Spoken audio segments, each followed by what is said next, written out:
Left lens में आपका स्वागत है। जैसा कि आप जानते हैं, ये हमारा साप्ताहिक कार्यक्रम है जिसमें हम देश दुनिया में हो रही घटनाओं पर चर्चा करते हैं। आज हमारे बीच मध्य प्रदेश के भूतपूर्व सीपीआईएम के सचिव और केंद्रीय कमेटी के भूतपूर्व सदस्य बादल सरोज हमारे बीच में हैं और हम लोग बात करने वाले हैं खास करके पिछले लगातार दिनों में राम मंदिर में जिस तरह से करप्शन का मामला आया है, उस मसले पर हम लोग आज चर्चा करेंगे।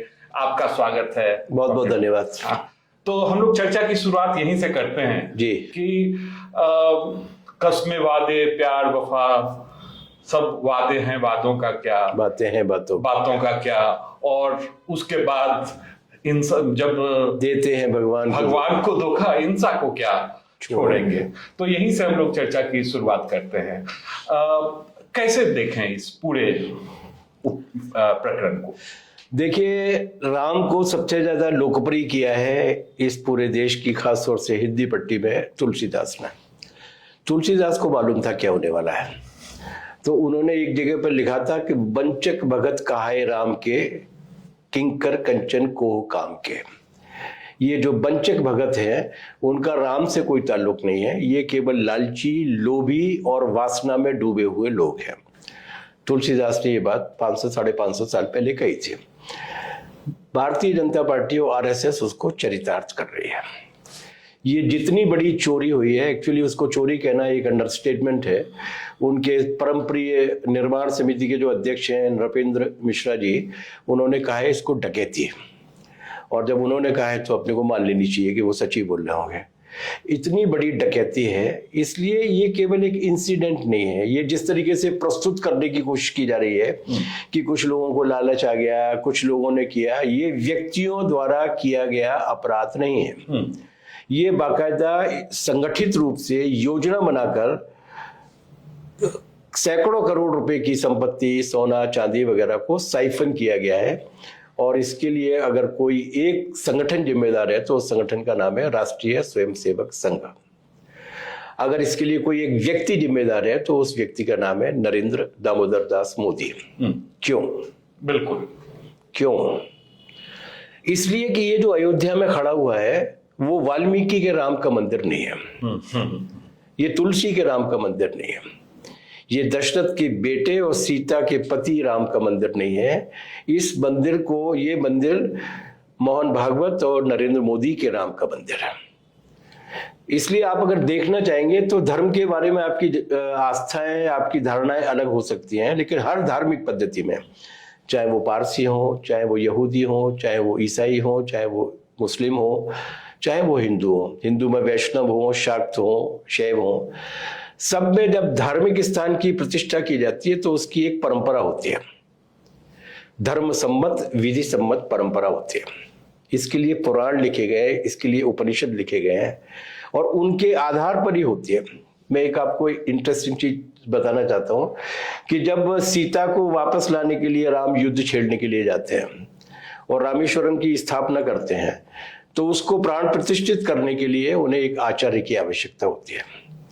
और उन्हें ये बताया जाता है कि धर्मशास्त्रों में ये लिखा हुआ है कि अगर पास में कोई बड़ा आचार्य है तो किसी दूसरे आचार्य को लेके नहीं आ सकते। पास में कौन बड़ा आचार्य है? रावण। जामवंत जाते हैं, रावण को लेके आते हैं और रावण से कहते हैं वो कि आपको जाकर वो प्रतिष्ठा करनी है। तो वो ये कहते हैं कि वो विवाहित है तो उसके साथ उसकी पत्नी है कि नहीं है। तो जामवंत तो उनके बीच का जो संवाद है वो संवाद है कि ये व्यवस्थाएं करना आचार्य का काम होता है। अच्छा। आचार्य जाते हैं, सीता को साथ लेके पूजा करवाते हैं और सीता को लौटा के आ जाते हैं। मतलब आप अपने शत्रु के खिलाफ भी अगर कुछ कर रहे हैं तो वो शत्रु भी उस धर्म सम्मत प्रक्रिया को पूरा करने के लिए आ रहा है। इस राम मंदिर का प्राण प्रतिष्ठा किसने की? इस राम मंदिर का शिलान्यास किया नरेंद्र मोदी ने, इस राम मंदिर की स्थापना की नरेंद्र मोदी ने, इसका प्राण प्रतिष्ठा का कार्यक्रम किया नरेंद्र मोदी ने, इस पे झंडा फहराने का काम किया नरेंद्र मोदी ने। विंस्टन अब्राहम लिंकन ने कहा था for the people, by the people, of the people. ये Ram temple for the Modi, by the Modi, of the Modi है। तो जब ये सारे काम अगर मोदी जी ने किए हैं तो चोरी करने के लिए नाइजीरिया से तो कोई नहीं आया होगा, डकैती करने के लिए नाइजीरिया से तो नहीं आएगा। इसलिए ये एक्सक्लूसिव जिम्मेदारी है उनकी, ये इस सरकार की जिम्मेदारी है। और मैं बहुत जिम्मेदारी के साथ कह रहा हूं कि ये आरएसएस की जिम्मेदारी है, क्योंकि चंपत राय जी पिछले 40-45 वर्षों से संघ के प्रचारक हैं, कार्यकर्ता नहीं है, प्रचारक हैं। उनको बाकायदा आरएसएस ने फैसला लेके प्रचारक के पद से विश्व हिंदू परिषद में प्रतिनियुक्ति पर भेजा, उसके बाद राम जन्मभूमि आंदोलन के लिए भेजा, और उसके बाद अगर चंपत राय की देखरेख में, और जो 3 लोग मौजूद थे उस दिन मंच पर जब ये सब चल रहा था, मोहन भागवत जी मौजूद थे, चंपत राय जी मौजूद थे, और चंपत राय जी ने जिनको विष्णु का अवतार बताया था वो नरेंद्र मोदी मौजूद थे। तो अगर एक बंदा पकड़ा गया है किसी काम में तो बाकी दोनों से पूछताछ तो कम से कम होनी चाहिए। तो ये यहीं से ये सवाल आता है कि जहां आरएसएस का ये राम मंदिर मोदी जी के द्वारा नियुक्त किए गए चंपत राय, और उनके ऊपर अभी तक एफआईआर भी नहीं दर्ज हुआ। गांव-गांव में अभी बिहार गया हुआ था और वहां करीब कई जगहों पर मेरी बातचीत हुई, लोग पूछ रहे हैं, सवाल कर रहे हैं और हर जगह चर्चा का विषय है, लेकिन हमारे बीच में आज तक ये चर्चा नहीं आई कि चंपत राय पर कोई केस भी, एसआईटी गठन हो गया लेकिन कोई केस जो है चंपत राय जी पर नहीं है। इसके बारे में आपका क्या? चंपत राय तो छोड़िए, एसआईटी का गठन किस घटना पर किया उन्होंने? Special investigation team Uttar Pradesh police की, कोई घटना घटी होगी ना तब किया होगा ना, कोई एफआईआर नहीं है। 3 सप्ताह तक कोई एफआईआर नहीं है। चंपत राय का नाम तो छोड़िए, चोरी की एफआईआर नहीं है। स्पेशल इन्वेस्टिगेशन टीम का गठन ही इस काम के लिए किया गया था ताकि उन 3 त्रिदेवों को बचाया जा सके जो इस पूरी की पूरी घटना में जिम्मेदार हैं, जिनके पास पैसा पहुंचा है। अभी टाइम्स नाउ ने परसों एक स्टिंग ऑपरेशन किया है और भाई अभी भी नहीं मान रहा, अभी भी चांदी और सोने की भेंट लेने के लिए तैयार है जिसकी कोई पावती नहीं दी जाएगी, लेकिन आपसे लिखवा लिया जाएगा कि दान देने के बाद आप इसके बारे में पूछेंगे नहीं। अभी भी काम जारी है। इसलिए ये बहुत योजनाबद्ध तरीके से उस पूरी की पूरी घटना पर पर्दा डालने के लिए और विशेष मतलब एसआईटी का गठन ही इस काम के लिए किया गया है ताकि उनको निर्दोष साबित किया जा सके। और किसी दूर के आदमी को, वो तो अफसोस कि उन बेचारों के आसपास 10 किलोमीटर में भी कोई मुस्लिम लोगों को नहीं मिला। एक यादव मिल गया है उनको, टिन्नू यादव, लेकिन वो टिन्नू यादव की पत्नी का बयान पढ़ रहा था मैं कि उसने कहा कि 50 करोड़ 5 करोड़ तो छोड़ो, 50 करोड़ अगर जब्त हो जाए तो 45 करोड़ तुम रख लेना। ये सब इसके वोट से बलि के बकरे हैं। असली कमाई करने वाली है आरएसएस, चंपत राय आरएसएस के हैं। और ये चंपत राय का पहला घोटाला नहीं है। जब राम जन्मभूमि, जब ये न्यास का गठन हो गया था, मोदी जी ने किया था, न्यास भी उन्हीं ने बनाया था।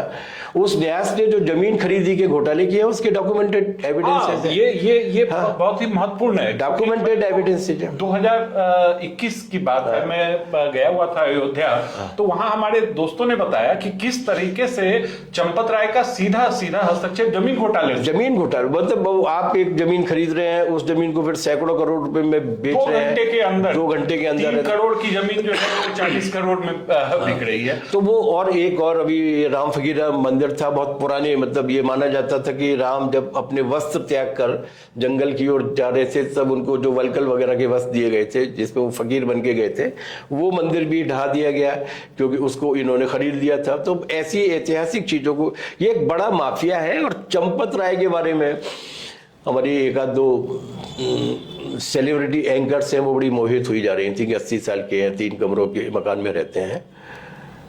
गब्बर सिंह तो जंगल में ही रहता था। इसलिए ये पैमाना नहीं है, वो पैमाना ये है कि वो किसके लिए वो पैसे चुराए गए हैं और उसकी तफ्तीश पूरी तरीके से होनी चाहिए।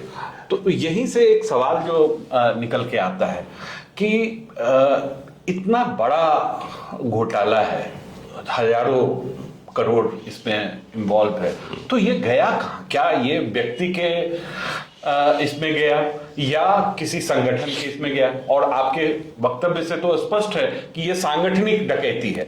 तो इस सांगठनिक डकैती में अभी चर्चा में यह भी आ रहा है कि आरएसएस का कोई ही रजिस्ट्रेशन नहीं है।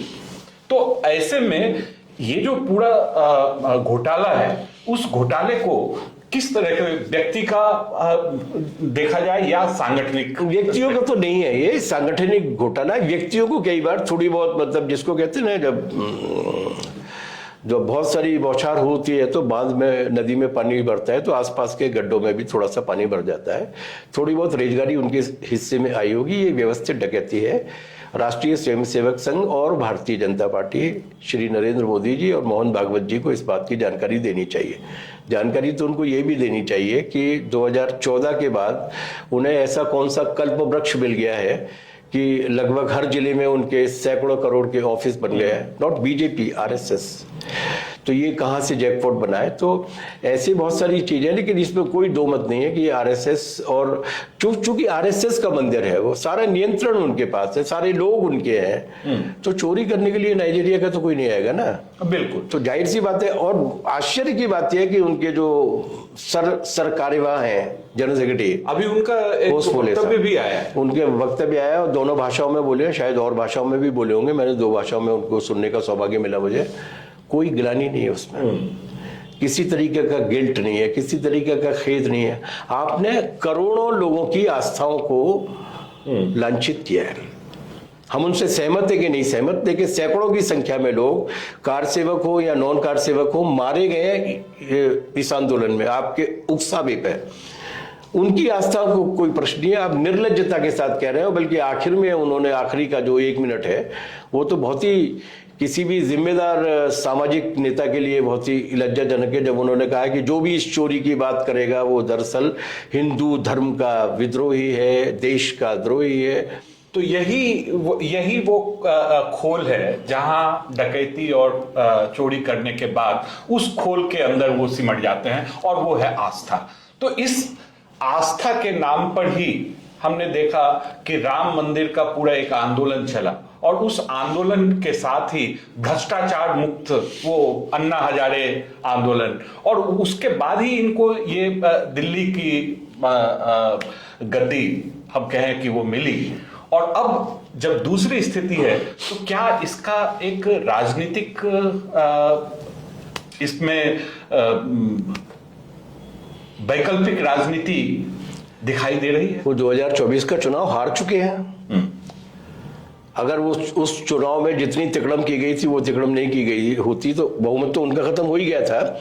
वो चुनाव हार चुके हैं। इसलिए वो बात छोड़िए कि लोकतांत्रिक रूप से जनता के बीच में उनकी कितनी खिल्ली उड़ रही है और आज की तारीख में चुनाव होगा तो क्या नतीजा निकलेगा, वो एक छोटा सवाल है। हमारे लिए बड़ा सवाल है, लेकिन किसी देश और समाज के लिए एक छोटा सवाल है। आपने आस्था की बात की। नोम चोम्स्की की फॉर्मेट में अगर अपन कहें तो ये आस्था नहीं है, ये मैन्युफैक्चर आस्था है। आरएसएस जिस हिंदू धर्म की बात करता है वो हिंदू धर्म भारत के हिंदू धर्म के ट्रेडिशन में नहीं है। वो भारत का हिंदू धर्म नहीं है। हिंदू धर्म का बहुत वैविध्य है। वो शैव है, वैष्णव है, शाक्त है, निर्मोही है, अघोरी है। उन सबको अगर छोड़ भी दिया जाए तो उसमें एक अलग तरीके की धारणा है जो आरएसएस के हिंदू धर्म में नहीं है। आरएसएस हिंदू धर्म की जिस तरीके के म्यूटेशन को लेकर आई है या उसके वायरस को जिस तरीके से उन्होंने अपने रूप में डाला है वो उनका है। आरएसएस के पास कुछ भी हिंदुस्तानी नहीं है। वो जो ध्वज प्रणाम करते हैं वो भारत के किसी भी कोने में नहीं होता, वो केवल हिटलर के यहाँ होता था। वो जिस टोपी को लेकर आए हैं, जिस ड्रेस को लेकर आए हैं, वो इस देश के किसी भगवान ने कभी नहीं पहनी। बहुत सारे 33 करोड़ पैदा हुए, लेकिन 33 करोड़ के ड्रेस कोड में कहीं नहीं आती वो खाकी नेकर, वो सब कुछ वो इटली से लेके आए। वो अपने संगठन का कौशल, आप अगर थोड़ी गहराई में जाएंगे तो ये पहले राष्ट्रीय स्वयंसेवक परिषद के रूप में या संस्थान के रूप में काम करता था। इटली से लौटकर आने के बाद उन्होंने संघ जोड़ा है उसमें, क्योंकि फासिस्ट का हिंदी में अर्थ होता है संघ। तो उनके पास सब कुछ विदेशी है। इसलिए आपने देखा होगा एक शंकराचार्य उनके पास नहीं है, एक रामानंदी महामंडलेश्वर उनके साथ नहीं है। उनके साथ कौन है? आसाराम बापू हैं, गुरमीत राम रहीम है, वो धीरेन्द्र अभद्राचार्य है, तो उनके साथ वही लोग हैं जिनका धर्म से या दर्शन की, भारत की परंपरा से कोई साथ वो वास्ता नहीं है। इसलिए ये वो जो नकली आस्था उन्होंने डेवलप करने की कोशिश की है, उसको भी नुकसान पहुंचा है, क्योंकि वो आस्था के नाम पर भी उन्होंने इन्वेस्टमेंट किया था पॉलिटिकल पावर को कैप्चर करने के लिए। मैं इसलिए ये सवाल पूछा क्योंकि मेरी जो बातचीत लोगों से हुई, खास करके उन लोगों से जो लोग बीजेपी के वोटर रहे हैं और आज भी समर्थक हैं, और उनमें भी मैंने देखा कि इस सवाल पर, जहां पर कि सीधा सीधा जो डकैती है उससे वो आहत हैं। वो लोग जो है दान दे रहे हैं और उस दान को आप गायब कर दे रहे हैं, उसका कोई रसीद नहीं है, उसकी कोई पावती नहीं है, उसका कोई भी अता पता भी नहीं है। तो एक मंदिर के बनने में आप देख सकते हैं तमाम दूसरे और जगहों पर, रामेश्वरम से लेके और भी एक हजारों साल की परंपरा होती है। यहां तो परंपरा बननी शुरू भी नहीं हुई कि इस तरह का एक वो रूप दिखाई देता है। तो ये आस्था को बहुत ही गहरे स्तर पर। हाँ, लेकिन आपने जिन लोगों की बात की कि वो आहत महसूस कर रहे हैं, उन्हें ये बात समझाइए कि उनकी आहत होना सेलेक्टिव है। वो सामने वाले पर आहत हो रहे हैं, टिन्नू यादव या चंपत राय पर।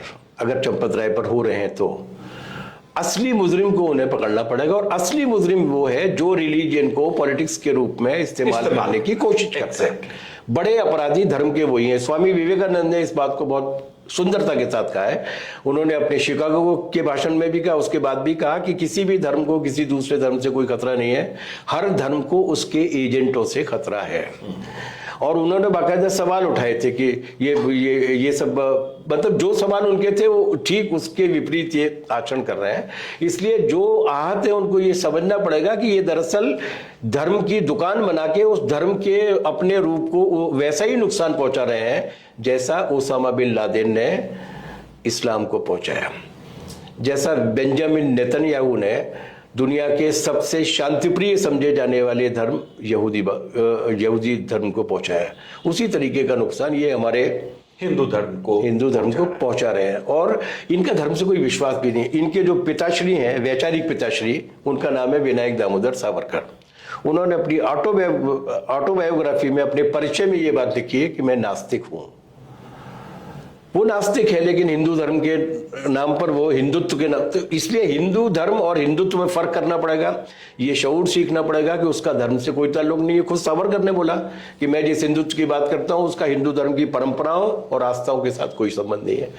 ये एक पॉलिटिकल वर्ड है, तो वो बात आपको समझनी पड़ेगी। इसके बाद भी आप अगर झांसे में आते हैं कि वो आसाराम के साथ भी डांस कर रहे हैं और गुरमीत राम रहीम को भी पैरोल दे रहे हैं, और वो धीरेन्द्र अभद्राचार्य के पास जाकर उसके विवाह की कामना कर रहे हैं, उसको आश्वस्त कर रहे हैं कि वो शादी में नाचने के लिए भी आएंगे, तो आप समझ लीजिए कि उनकी संगत कैसी है। तुलसीदास ने लिखा है ना, संगत के प्रताप क्या होता है। तो सीखना पड़ेगा। हमारे लोग भोले हैं असल में। और इनकी कामयाबी यही है कि इन्होंने 92 के बाद लोगों के दिमाग में इस तरीके के जहर को बिठा दिया है। उसका डिटॉक्सिफिकेशन बहुत जरूरी है। उनको पूरा विश्वास है योगी बम कहेंगे। तो क्या आपको उम्मीद है कि इस तमाम जांच और जो FIR, so called FIR, selective लोगों को दर्ज करके इस मामले को रफा दफा किया जा सकता है? इस मामले को वो कानूनी तौर से दबा सकते हैं, रफा दफा कर सकते हैं, लेकिन जनता के ऊपर और पूरे देश के अंदर उसने जो एक बहुत बड़ा इम्पैक्ट डाला है उसे ये खत्म नहीं कर सकते। अभी 4 दिन पहले रात के 1:30 से 2 बजे के बीच में नरेंद्र मोदी जी और विनय कटियार जी की बातचीत हुई थी। विनय कटियार जी ने बताया, मैं नहीं बता रहा, उन्होंने बताया, और उन्होंने ये कहा कि मोदी जी ने उनसे पूछा और क्या क्या होने वाला है यार, तो they are feeling the heat. जो लोगों के, मतलब लोग हर्ट हुए हैं क्या, और लोग इस सब बेवकूफ़ी की बातों में नहीं आ रहे कि वो फलाने वो ड्राइवर ने किया या प्लम्बर ने किया या कारपेंटर ने किया। उनको मालूम है कि ये चंपत करने वाला कौन है। तो ये जो असर पड़ा है, इस असर को थोड़ा और एनालिटिकली लोग अगर समझने की कोशिश करेंगे तो बात वहीं पर जाएगी। और ये एक्सपोज होने ही थे, अभी इस सवाल पर एक्सपोज हुए। और आपके लिए मैं ब्रेकिंग न्यूज़ दे दूं कि कल रात को बद्रीनाथ और केदारनाथ में भी चोरी हो गई। धर्म सम्मत कार्रवाई की जानकारी आ गई है, रिपोर्ट दर्ज हो गई है और एक जांच कमेटी बना दी गई है। मोडस ऑपरेंडी वही है, उसके जो मेन कल्पिट थे, जो मोडस ऑपरेंडी है। आप मुझे बताइए कि सीसीटीवी नहीं लगेंगे, जहां से नोट रखे जाते हैं वहां से जो बंदा निकलेगा वहां पुलिस का गार्ड उसके 200 मीटर तक नहीं होगा, ये कौन तय कर रहा है? चंपत राय तय कर रहे हैं ना। और उसके बाद हम जब ट्रेड यूनियन में काम करते थे तो हमने एक चॉकलेट फैक्ट्री में यूनियन बनाई थी। वहां से वर्कर जब अपनी फैक्ट्री से बाहर निकलता था तो उसकी फ्रिस्किंग होती थी। मैंने एक दिन उससे मैनेजर से कहा क्या ले जाएगा यार, चॉकलेट ही तो ले जाएगा बच्चे के लिए। बोले नहीं, फ्रिस्किंग करेंगे। और यहाँ वो उधर से निकल के आ रहा है, उसको कोई फ्रिस्किंग नहीं हो रही। ये पूरा योजनाबद्ध तरीके से उन्होंने किया है। तो वही मोडस ऑपरेंडी चंपत राय जी के चेले वहां भी थे, प्रबंधन इन्हीं के हाथ में था। तो अभी बद्रीनाथ और केदारनाथ भी हो गए। ये राम थे बेचारे, थोड़े से सीधे माने जाते हैं, उन्होंने शंकर को छेड़ा है। देखिए, मंदिरों की सबसे ज्यादा सुरक्षा वही लोग कर सकते हैं जो वैज्ञानिक और तार्किक तरीके से सोचते हो। इस देश में सबसे ज्यादा सुरक्षित मंदिर अगर कहीं है तो वो ईश्वर के अपने देश, गॉड्स ओन कंट्री केरल में है। क्योंकि कम्युनिस्ट पार्टी ने अपनी हुकूमत के दौरान वहां पर उन मंदिरों को व्यवस्थित करने के लिए बाकायदा नियम विधान बनाए, गवर्नमेंट बॉडीज बनाई।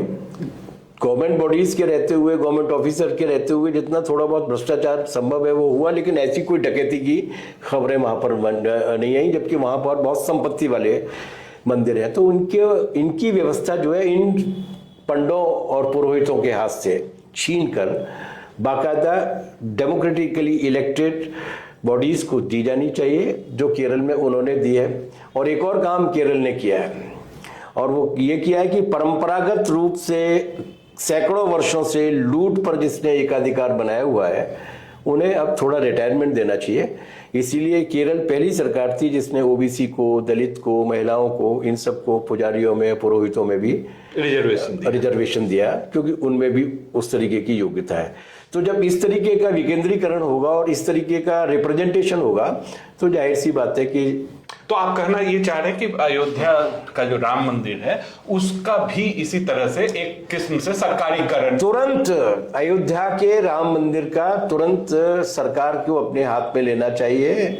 और अपने हाथ में मतलब योगी या मोदी के हाथ में नहीं, बल्कि एक डेमोक्रेटिकली इलेक्टेड बॉडी के हाथ में, स्टेट का होना चाहिए नियंत्रण, जैसा कि केरल में होता है। और सुप्रीम कोर्ट को इस मामले में अपनी भूमिका निभानी चाहिए, क्योंकि माननीय सर्वोच्च न्यायालय को यह समझना चाहिए कि अंततः नाक उन्हीं की कटती है, क्योंकि ये न्यास व्यास बनाने का ये सब फैसला उन्होंने दिया था। तो अब उनकी भी जिम्मेदारी बनती है कि वो उसको उस तरीके से लागू करने। कुल मिला के अगर हम देखें तो एक बात बहुत स्पष्ट है कि ये एक सांगठनिक तरीके से, एक सुनियोजित तरीके से लूट का पूरा एक तंत्र बनाया गया है। और उस लूट में आस्था के नाम पर, जो आस्था लोगों में सैकड़ों हजारों साल से आस्था चली आ रही है, उसका दोहन किया जा रहा है। एक राजनीतिक दोहन पहले किया जा चुका था और अब हमारे सामने ये भ्रष्टाचार के रूप में दिखाई दे रहा है। इसका असर आज न कल हमें देखने को मिलेगा। इसी के साथ आपका बहुत बहुत धन्यवाद। और आप सभी से रिक्वेस्ट है कि आप लोग हमारे इस चैनल को जरूर सब्सक्राइब कीजिए। धन्यवाद।